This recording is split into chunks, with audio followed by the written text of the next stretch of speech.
So right here you can divide by 2, it's a little easier. Right? I should still work it out. Because I just pulled out a 2 here. Okay. But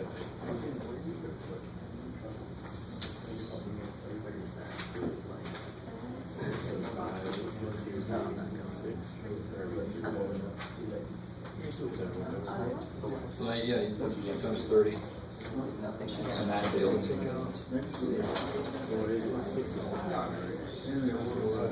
Well, there's a 2 there though. Yeah, so it's 2.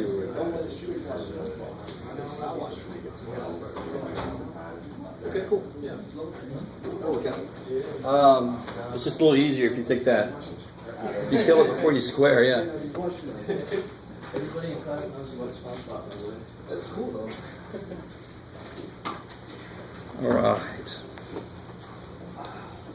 All right. Jumping right back in. This here is relatively simple then, right? Let's do another one real quick just to make sure you understand.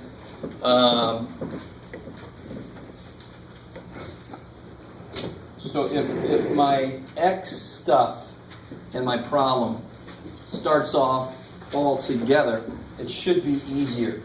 In fact, we'll do a couple of these just to show you something interesting.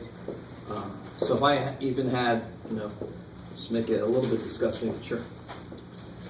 Okay, you don't have to follow that. Definitely don't want to foil it. If you did foil it and you did all blah, blah, blah, blah, it would come out to the answer at the end, but you're kind of doing more work than you have to, right? So what would you do instead? What's better? Yeah, it's all my X stuff is together in the square. So if I just kill that square, that makes the most sense. That gets me to my X more immediately. So here I get 2x minus 3. Here I get Plus minus 2. So 2i. 2i. Yeah. Square root of 4 is 2. Square root of negative 1 is I. 2 steps and you're done. All right, how do you get the x by itself? Add 3. Add 3. And see how I keep shoving it here in the front? You see that? So it'll be 3 plus or minus 2i, and then divide by 2. So you can either leave your answer like that, that's fine, or you could write it as 3/2 plus or minus I. You guys see where that came from? 3/2 plus or minus 1 I. Either way. All right. Why is this way nice? Because it's A plus BI, where B is 1 or negative 1. All right. Okay. Maybe.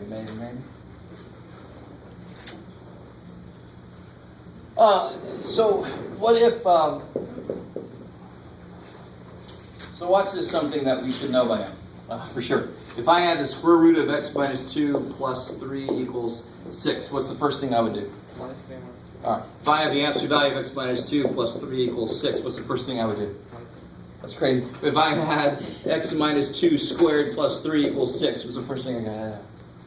Minus 3. Okay, we want to get where my variable is stuck. I want to get that by itself. That's sort of a theme, right? So in the final, I'm going to have a giant section of solve this, and it's going to be every equation we study this semester all jammed together. And the beautiful thing is, all 3 of these, the first step is the same, right? The second step is different, so. But all 3 of these, you would subtract 3. That's right. Here, the next step would be square both sides. Here, the next step would be write your 2 cases, right? X equals negative, x positive. Here, the next step is going to be square root.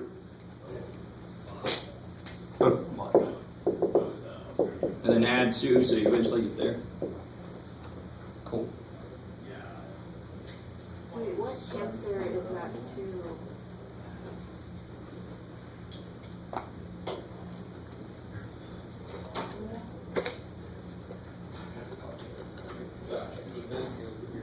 Yeah, that's right. It's not their fault. They don't realize that. Grossman put vents in these doors. It drives you crazy. So you can hear everything. All right. Let's see. Is there anybody cool with that? Yes, ma'am. Yeah, but that's the answer to. Yeah, there's three separate things going on here. That's old news, but my main point was to show you that that's always the first step. Get your thing with the variable in it by itself first. So the only thing that's new is this one. That's why it's the only one I solved all the way. Is that cool? Because I did a couple things here. I'd square root both sides, and then the next step would be add 2. All right. It would work either way if you did the 2 after the plus or minus square root of 3. Yeah. I mean, plus or minus or add 3 plus 2 is It kind of fine. looks like 2 times plus or minus. See, the one you circled there, it looks kind of like 2 times plus or minus. I read 3. Nah.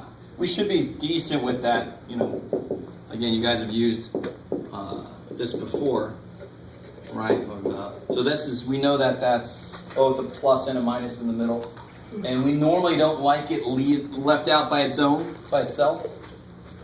So that's why we normally put it in the middle between two things, right? There's one extra symbol I have to write that I didn't have to write here. That's another thing. Math people were lazy, so if I can write one less symbol, I will. Okay, as long as you don't go from here to here, I'm okay. Right? I don't know how adding 2 became multiplying. So don't do that, that's bad. Okay.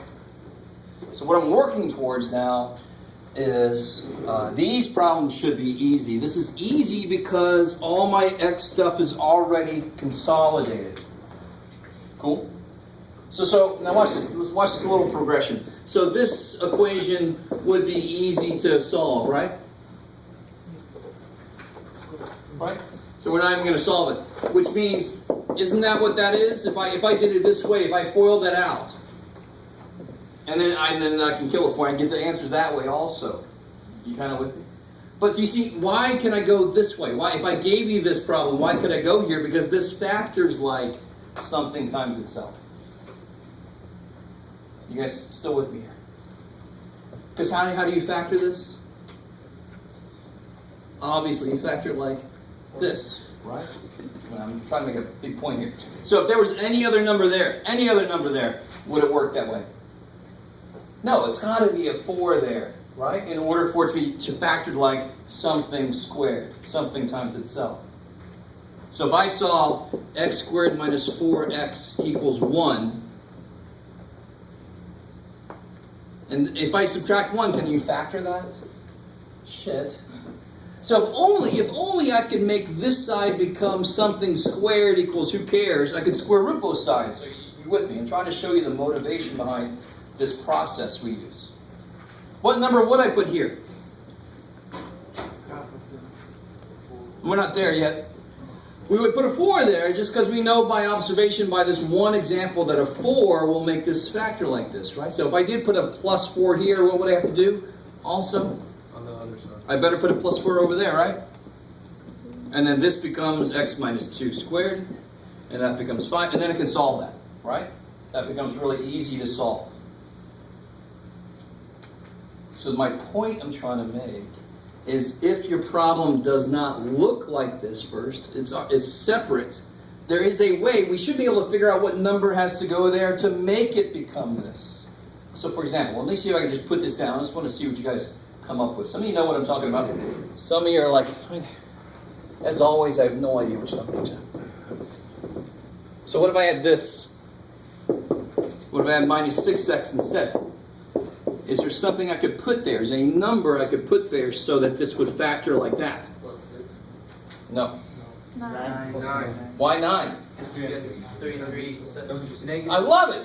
In fact, so we need to come up with a general way to find that number. I don't want to always have to sit there and think, because I can put some weird ass shit there. I want to come up with a very computational way just to chug that number out.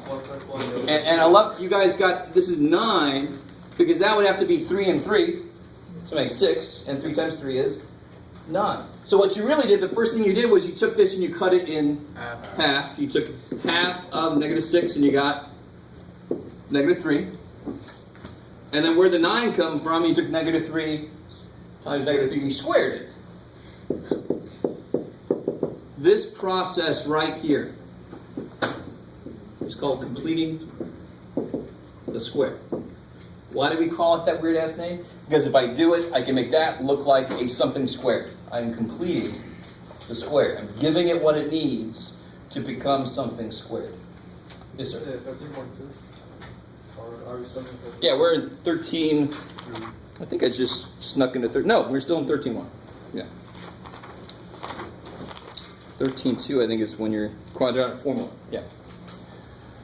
So would the formula just be half of b equals c?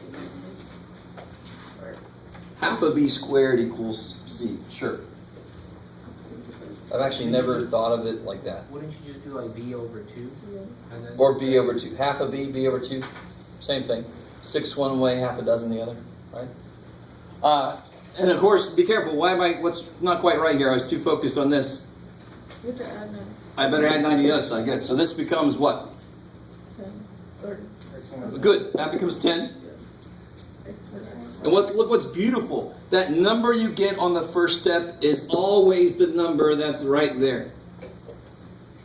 Now that's relatively easy, but you can imagine I can put some ugly ass numbers in there. And I don't care how ugly I make this problem, completing a square is always the same. Just brute force that bad thing out. Cut it in half and square it, whatever the hell it is. In fact, later we're going to do ax squared plus bx plus c. It's not even a freaking number. We're going to do this same process. Holy shit. Real quick, to solve this, what would you do? Square root. Now that I got it all consolidated, I can square root. Plus or minus. So x equals, add the 3. Cool. Not bad. So quadratic formula is actually a shortcut to this, but sometimes this is quicker than quadratic formula, which is kind of funny. That did not take very long at all. Let's try another one. So let's say I have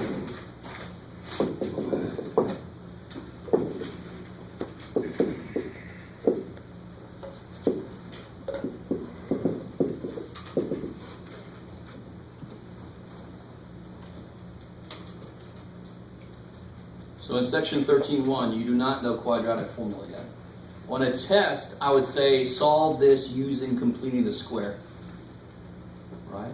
But in 13.1, you cannot use quadratic formula because you officially don't know it yet. So the first step is always, I need to make room somewhere. What was different over here? I had room for this, didn't I? How do I make room for that? Yeah, get the 2 out of the way. And of course, I can't factor this damn thing. That's the first thing. That's what I would do first if I could. I ain't going to factor nothing.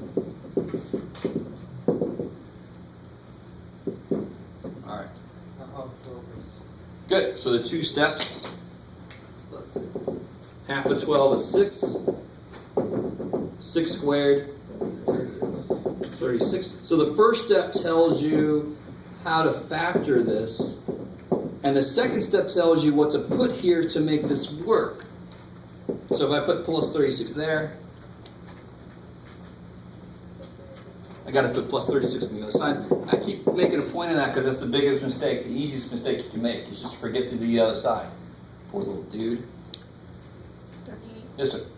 So to solve that, we take half of the middle term Yeah, whatever the middle term is, half of it, and then square and it. then square it. And I really, it's one thing to memorize that process, but you did it earlier.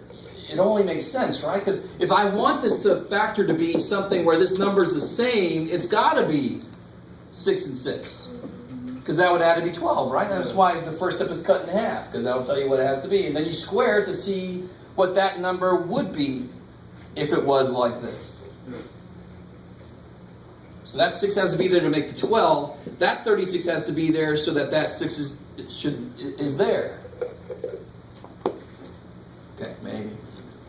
So I get on this side 38. So then square root, plus or minus. Subtract the 6 this time, right? So everybody with me? I keep skipping that step, but hopefully you guys are with me. Let me not skip that step. So I mean, the square root of that is x plus 6, plus or minus rad 38, then you subtract 6, negative 6 plus or minus rad 38. Yes, sir. Now in the previous chapters, we could have just factored 38. Right? Can we do it here? How do you mean? Like, you know the radical 38? If you could simplify the radical, you have to. But 38 is 2 times 19, it's not going to go anywhere. But if this would have been a 40, that's 4 times 10, you can make it 2 rad 10. Anytime you can simplify a radical, you do. Just like anytime you can simplify a fraction, you do. Same exact reasoning. So then it would be 2 times negative 6, or negative 6 plus or minus 2 radical. So like if it was 40. If it was 40, yeah. Oh, if it was, so if I got this somewhere, 40 you can break up as 4 times 10. Yeah. So it'd be 2 rad 10, right? So then it'd be negative 6 plus or minus 2 rad 10. Okay. I don't know if If you got that on some other problem, right? Nobody asked me later, how did I make 38 become 40, right? This is a different thing. It's a good question. It just happens that we didn't get one that you can simplify. But if you do, you have to simplify. Don't give me 6 over 8 as an answer, right? We know this. It should be 3/4. Same thing there. Don't give me square root of 40 as an answer. It's not simplified. Okay. So, let me do one more example with you. That's the ultimate, most disgusting one you'll see. And then I got a handout for this. Let's see. We're going to make it nice and gross. Ooh, yeah. That is yucky. So this one I would say complete the square. If I just said solve this, I would hope that we would use quadratic formula if it was on a test, because quadratic formula is so much easier here. With that said, let's do it the harder way. Let's do completing the square. Now watch, something that I haven't said yet. This whole thing works because this is a 1. If that's not a 1, you must make it a 1 before you try to do any of this. So AC method? So you no. Well, would factoring work? No. No. So how do I make 5 become 1? I just divide by 5. So x squared minus 7/5 x plus 1/5 equals 0. And of course, I have to make some room, so what do? Minus 1 over 5. Good. Subtract 1/5. Now I've made some room. Now here's the thing. I don't care how ugly that middle number, or even if it's a freaking letter. I don't care. The process doesn't care. You just brute force it out. What's the first step in the process? Half of 7. Take 1/2 of negative 7/5. That's the first step, right? Take 1/2 of whatever the hell's in the middle. And when I have a fraction, I normally like to write 1/2 as a fraction, so it's easier. So what is that? 7 over 10. Negative 7 over 10. So already I know that whatever this whole thing is, it's going to factor like what?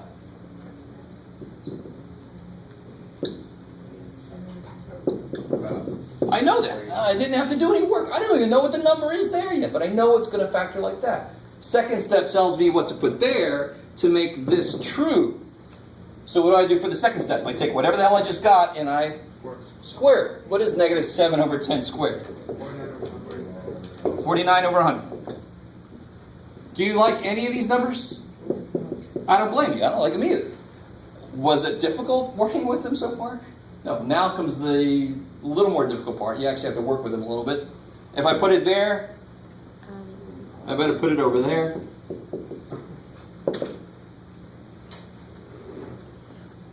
Let me stop there for a second. You guys, I keep saying this, I know, but this is, I don't think we tell the students enough. The process in math doesn't give a shit what's there. It might be a little bit harder to do certain things, but the process didn't change. The process is exactly the same. How do I get these together? 20 to make it over 100. So negative 20 plus 49 is 29 over 100. All right, we'll stop there for a second. So this is the beautiful thing. As soon as the I have to work with the numbers. That's almost all I got to do is make an LCD and put them together. Because now I'm basically done, believe it or not. I'm not done. But the next couple steps, I don't really have that much work to do. What do I have to do next? Square root. Good, plus or minus. So this side I get x minus 7/10. Now, be careful how you do that side. You can do something there. Yes, what's the square root of 29? I don't know, shit. What's the square root of 100? Sweet. And then the last step, get the x by itself, so I add 7/10.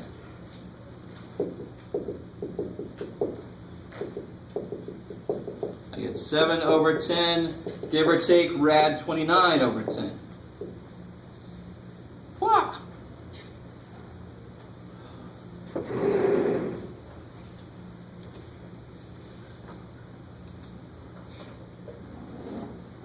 Where'd the 100 go? What's the square root of 100? 10. Cool. So with a fraction, if I square root a fraction, I square root the top and the bottom. Here I couldn't square root the top, so it just stays square root. The bottom I could, so it becomes what it becomes. Alright. That's Yogi Berra math. It becomes what it becomes. Could you check your answer here? You could. Do you want to? That would be like an extra. I mean, yeah, you know how to square this. But now, how many answers are there? Make sure you understand. There are 2 answers there, right? 7/10 plus rad 29 and 7/10 minus. So if you plug one of them in, you square it, which you would kind of like foil it. Kind of with me? You have to be able to check it. It's just that the answer you got was so disgusting that checking it becomes difficult.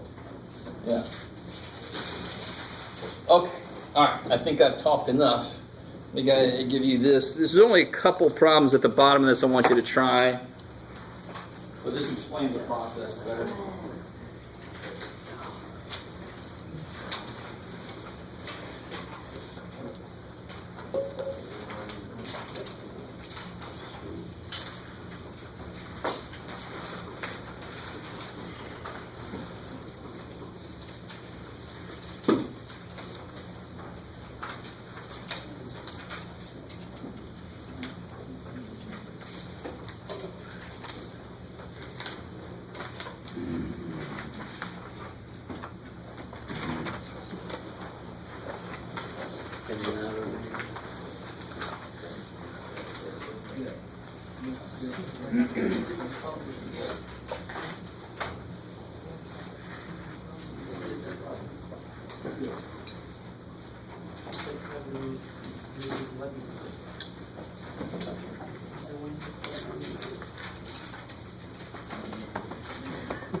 So there's 2 problems at the very bottom that I want you to try right now.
So write this down.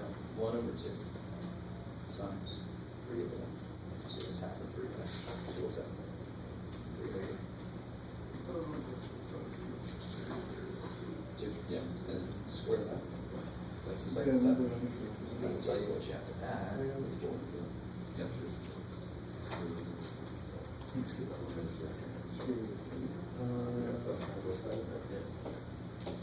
So from here to here, we skip something really important. Because you see, whatever you have to add, what do you have to add there? -3 is what this factor is. So you have -6 and -3 squared is to add your equals. So you have to add 9 to this side. So don't skip that step there.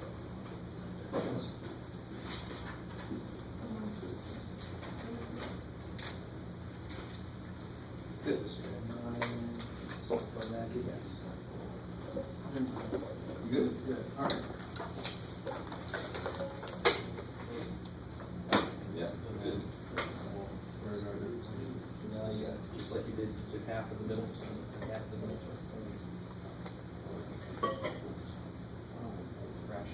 Oh yeah, so don't even, it's just a number.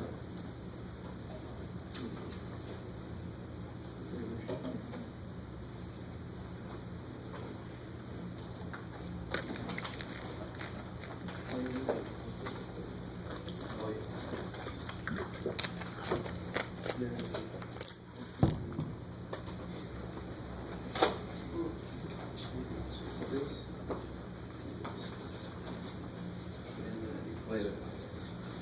You divide this side by 9. Yeah.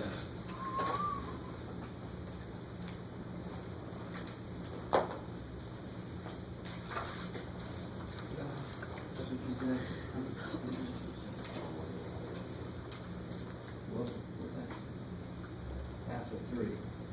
It's 3 halves. You see, that's not 1 half. That's 1 and 1 half. Yeah.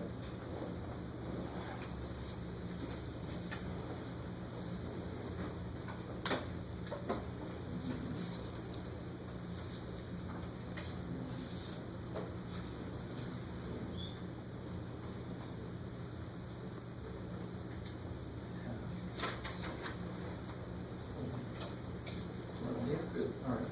I'm with you. Let's start. Yeah. Okay. Just haven't done it.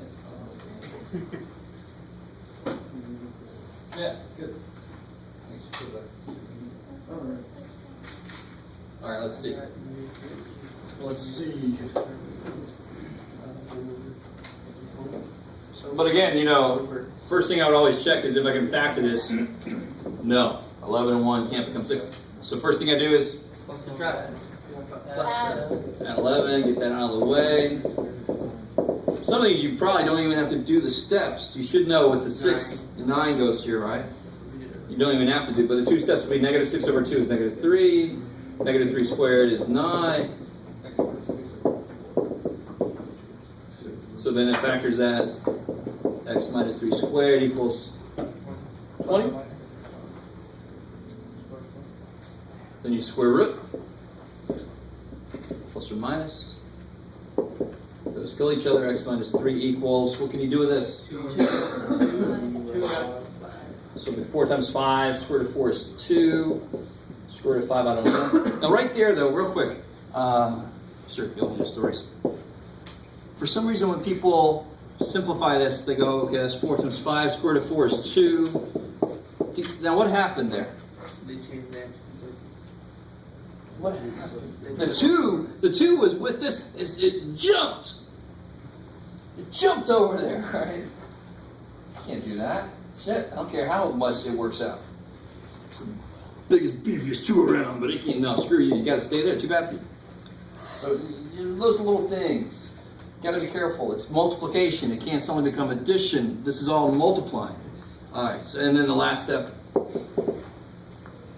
add the 3 over so you just get this. Sweet! So there's your 2 answers. Why does it make sense that there's 2 answers? Plus minus. Squared. If it was cubed, 3 answers. Now that we know of the existence of imaginary numbers, If I have an equation with the fifth power in it, there has to be 5 answers. Some of them could be real, some of them could be complex, but there must be 5 of them. Yes? Do both of those answers work Yes. all the time? Yes. And the nice thing is, it's not a radical equation. The domain of this is all real numbers. So there's nothing here that I can get that would throw anything here off. The only thing, it might not be the right answer, but there will definitely have to be 2 answers, right? Cool. It could have been complex. If this number would have come out negative, they would have been complex, but there still would have been 2 of them. That's the important thing. I like it.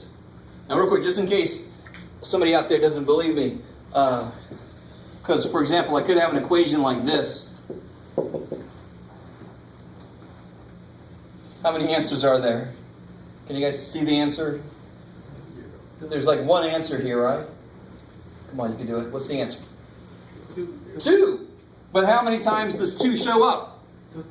Twice. So there are 2 answers. They just happen to both be the same answer. Don't write it twice. What's the answer? 2 and 2. Don't do that. All right, no reason to do that. But what we call this is multiplicity 2. It's 2 with multiplicity 2. It shows up twice. So there's still officially 2 answers. They just happen to be the same number. Right? So they're all that's beautiful. If you let it be. The power, the highest power, tells you in advance how many answers you're going to get. That kicks ass. It's actually called the fundamental theorem of algebra. Holy shit.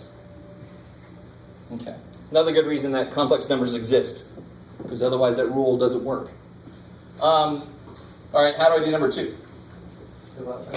Good. You got to first make this a 1. That's the only way that completing the square works. I was a little bit nicer here than I could have been.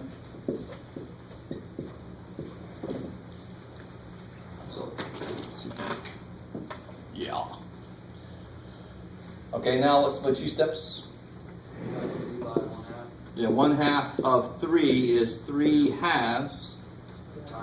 And then square 3 halves, you get 9/4. So 9/4 is what I add here. And then 3 halves tells me what? Does 3 halves tell me anything? Of course it does. Yeah, I got 3 half minus. Yeah, this will be x plus 3 halves squared. That's awesome. The first step tells you how this will factor. Like you said, you never have to factor it. You can just put the number in there. It's got to work. Equals, oh shit.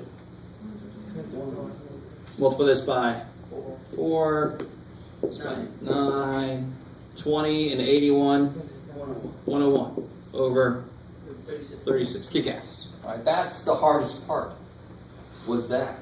And if that's hard, that's not a good sign for you, right? You should always be able to find the LCD and put them together. That's the hardest part of this thing. And then square root. X plus 101 over 3. Have to be really dramatic there. 101 over 6. So you get x plus 3 halves equals, good. Plus or minus square root of 101, I don't know what the hell it is. But square root of 36, I know. Good. And the last step, subtract 3 halves. So 101. If you really, really wanted to, you could actually get LCD and put those together, but they don't really go together, so screw it.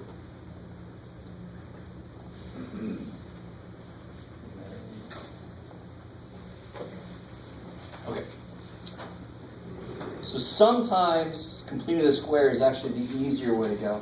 This one, I don't know, it might have been easier with quadratic formula.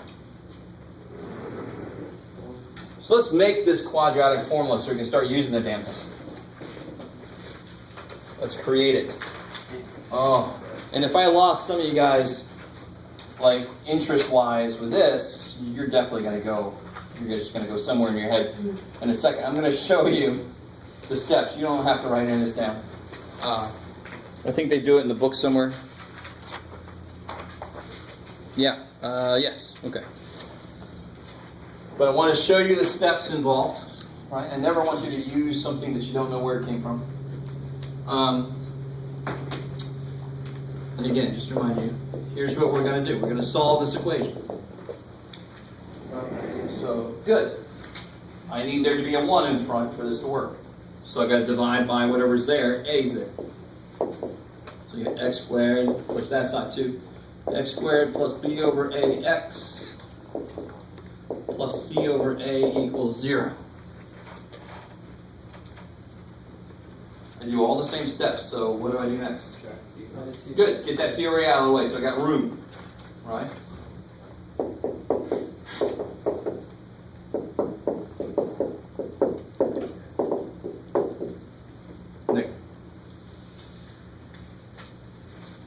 Next step. Yeah, take the middle term and cut it in half. All right, this is the first step. So I get b over 2a. That sounds familiar, right? Second step, square. b squared over 4a squared, right? That's interesting, right? Again, you don't have to write this. This is in the book.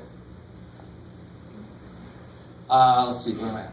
So what does that tell me anything here? What's good? I add this to both sides.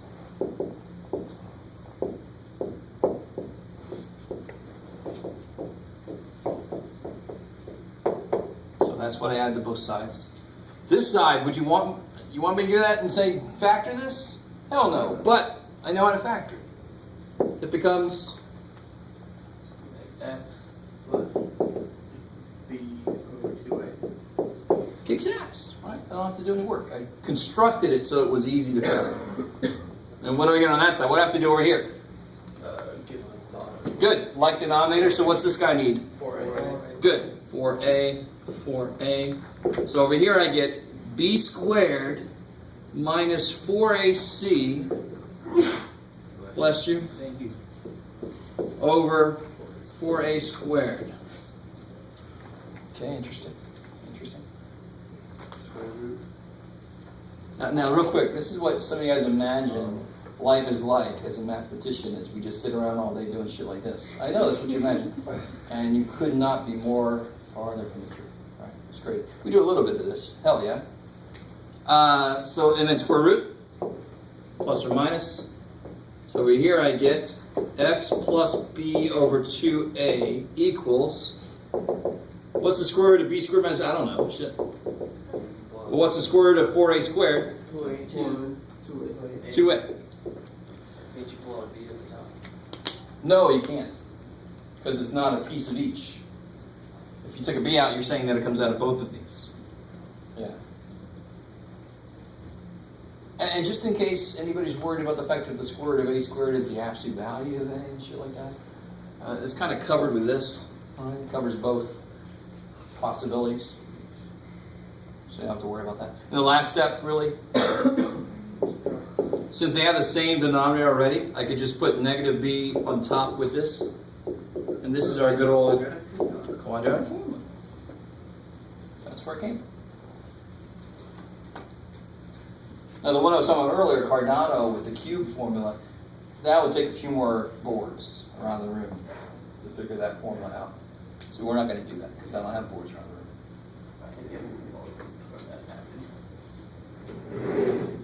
All right, so let's try this out. Let's redo that problem using quadratic formula. So here's what we got earlier.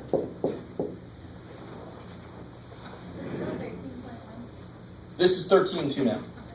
Yeah, 13.1 is all about completing the square and solving like x squared equals 9. 13.2 is quadratic formula. So if I look at this again, let me go ahead and pull that 5 back over. This is the form that quadratic formula handles. And the quadratic formula is all about knowing what A, B, and C are, so the first thing you should do is figure out what the hell A, B, and C are. A is 9. B is 27. That's going to be fun. C is negative 5. Kick ass. And then just plug and shut. So x equals negative b, give or take the square root of b squared minus 4 times a times c all over twice a. Woo-ha. No, just to memorize the formula. Say again? Yeah. Just to Memorize the formula, exactly. When I ask you to use quadratic, you can use quadratic. So you're going to get negative 27, give or take. What's 27 squared? 729. Cool. Some of you guys, that sounds familiar from the test. Plus 4 and 5 is 20 times 9 is 180. It's plus because it's two negatives there, right? All over 18. Good, good.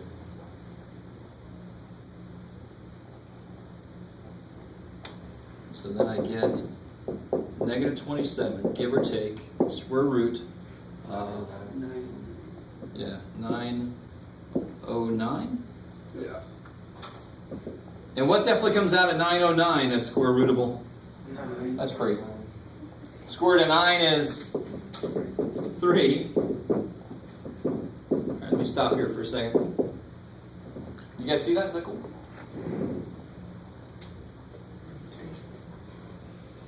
Put it up here.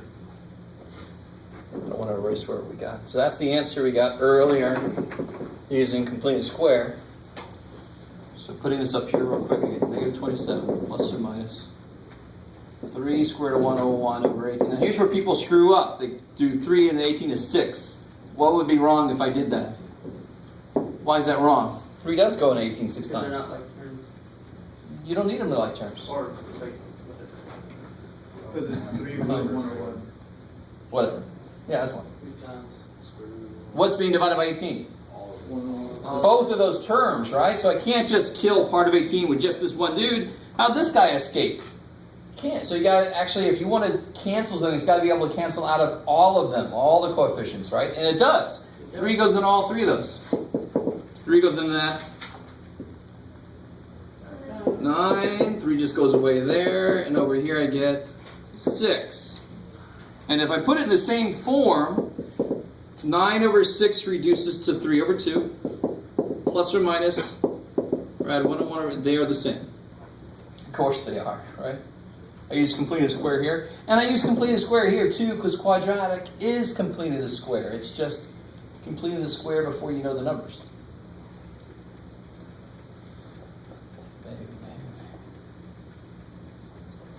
So once you get into section 13.2, that's where you can start using this. Okay.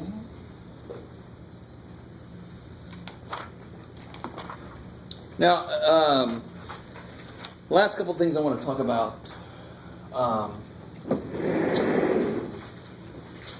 How many real answers did we just get? 2.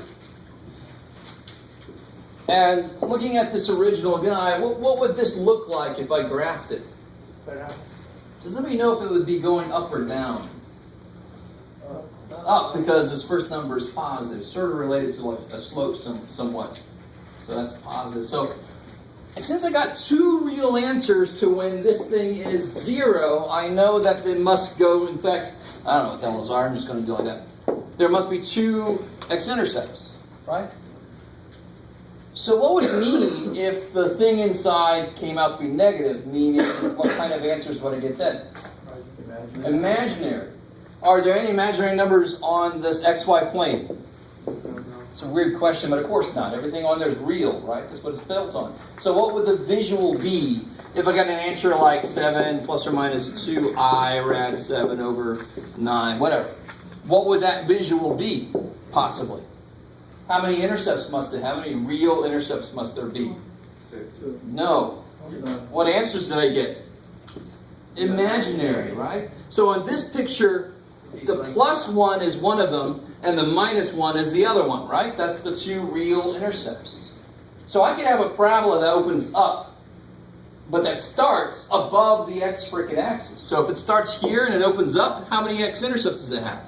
No. It has no real x-intercepts. Can it ever hit the x-axis? No, it starts up here and it goes. It's never going to come down there, right? It's never going to hit the freaking x-axis. That's what so the algebra that we do, how does it relate visually? If I get only complex answers, there's no real intercepts then. So how do we know where to put it? Well, then you have to figure out where the vertex is, and then you can know the y-intercept, and then you're good. That's what we're gonna. That's the other part of chapter 13 is about graphing quadratic equations, right? If I have the intercepts, it's awesome because that's 2 points that I can just put down there and I can connect them. If I don't have any intercepts, shit, I need something else. I always got to find this point. That's the most important point, the turning point, and I can always find the y-intercept, right? And then I can graph it with that. Cool. I like it. What I'm desperately getting you guys to realize is there's got to always be a connection visually with the math, the algebra that we do. There has to be, because they're the same thing, just kind of different ways of saying the same thing. Real answers, 2 real answers means 2 separate x-intercepts, real x-intercepts. So visually it'll hit the x-axis. Complex answers, it's either up there or down here somewhere. It just never hits the x-axis. There's no real intercepts. So how would you see them? You would have to plot them on a complex plane, which we're not going to do, right? Some of you guys are like, which section is that? No. Next semester you'll do a little bit of that if you're going into pre-calc. If you're not, I guess you can breathe a sigh of relief. I don't know. You'll never know how neat it is. It's too bad. All right. One last situation that might happen. So look what this means. Well, what's under the square root in the equation? This. So if b squared minus 4ac is bigger than 0, what would that mean? What kind of number is it? Positive, so the square root of that would come out real, right? So I'd be in this situation. I'd have 2 real answers, 2 real intercepts. If b squared minus 4ac is negative, then I'll have 2 imaginary numbers. I'll have how many real intercepts? None. Right? I'll have 2 complex answers. No real x-intercepts. Sorry, this is x. You always have that one y-intercept. So the only thing we haven't talked about is if b squared minus 4ac equals 0. Now if it equals 0, how many answers will I get? Why do I get 2 answers to this normally? What part of that gives me 2 answers? Plus or minus. Well, if it's plus or minus 0, I'll get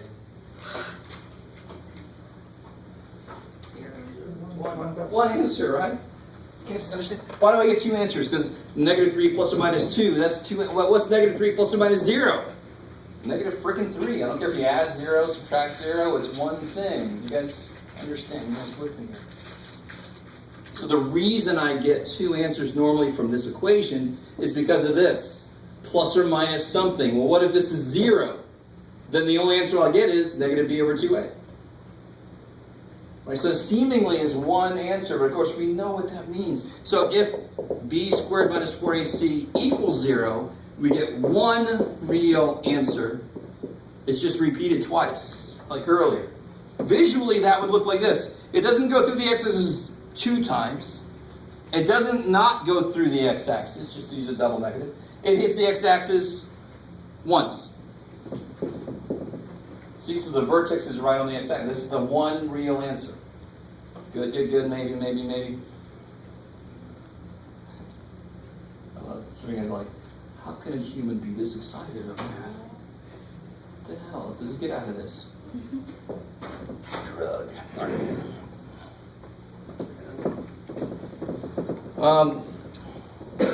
Shoot, now I forgot what I was going to do off of that. All right. So if they ask about, so this little piece here, let's see if they call it its name. Yes, good. So this is called the discriminant. Why do you think we call it the discriminant? Because it discriminates between these 3 situations. If this term is positive, I get 2 real answers. I know my parabola has to go through the x-axis twice. If it's negative, I get complex answers. I know my parabola cannot hit the x-axis. If it's 0, I get one answer, repeat it twice, so it has to hit it just once. It has to hit the x-axis just once. Okay. And to be honest, that whole thing I just talked about, that was a stealth, me getting into section 13.3, stealthily. Whole new section based on something that we can just talk about right after we create it. Right? So 13.2 was about creating the quadratic formula. 13.3 is all about this dude and what it means, both solving equation-wise and graphically, what it means. Right, that's 13.3. I like it. I like it. Oh, okay. And looking ahead to see what's coming, 13.4, you really don't have to wait very long. 13.4 is our word problem section. Oh yeah, baby. So this will be where I'll ask you questions about area, because area you could get, if I told you the area of this box, if the area of that box is 10, can you figure out what x would have to be? What would you do to figure out what x is? Yeah, what's the area of this box? Length times width. And this is where people got to be careful. You can't just say x minus 4 equals 10, x minus 3 equals 10, right? It's got to equal what number there to do that? 0. So what do you have to do? You have to FOIL it. And then you can subtract the 10 over. Well, look what you get when you subtract the 10 over. Is that factorable? No. So then you can use quadratic formula. So section 13.4 is not like brand new word problems. It's old word problems where they're allowing the equation to not be factorable. Now you have to use quadratic formula to finish it out. So it's really not that. It's not like a brand new word problem thing, right?